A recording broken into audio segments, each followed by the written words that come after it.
పల్లెటూరి చివరనున్న చిన్న చెరువు పక్కన ఉన్న మామిడి తోటలో వారి కథ మొదలైంది. ఆ ఊరు పేరు చంద్రంపేట. అక్కడి ప్రజలు సాదాసీదా జీవితం గడిపేవారు. ఆ ఊరిలోనే పెరిగిన ఇద్దరు స్నేహితులు అర్జున్ మరియు మాధవి. చిన్ననాటి నుంచే ఒకే పాఠశాలలో చదువుకుంటూ, ఒకే దారిలో నడుస్తూ, ఒకే కలలను కనేవారు. అర్జున్ తండ్రి రైతు. పొలంలో పని చేస్తూ చెమటోడ్చి కుటుంబాన్ని పోషించేవాడు.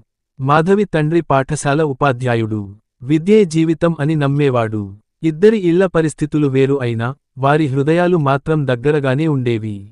పాఠశాల తర్వాత చెరువు దగ్గర కూర్చొని భవిష్యత్తు గురించి మాట్లాడుకునేవారు.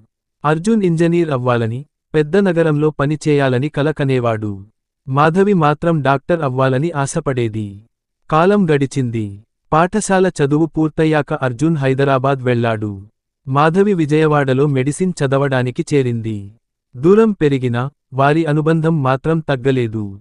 ప్రతిరోజూ రాత్రి ఫోన్లో మాట్లాడుకుంటూ ఒకరికొకరు ధైర్యం చెప్పుకునేవారు. కష్టాలు వచ్చినప్పుడు ఒకరి మాట మరొకరికి బలం ఇచ్చేది.